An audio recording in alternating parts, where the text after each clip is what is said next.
ಆ, ಇಲ್ಲಿ ತನಕ ಒಂದು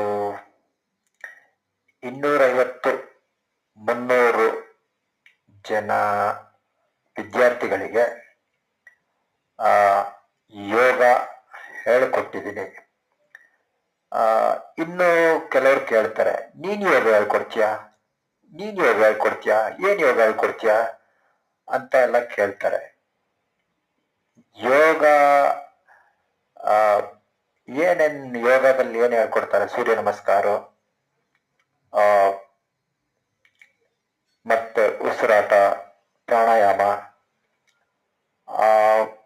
ಮತ್ತೆ ಲಾಸ್ಟಿಗೆ ಎಲ್ಲರದು ಮಕ್ಕಳ ಫೇವ್ರೆಟ್ ಶವಾಸನ. ಸೊ ಅದು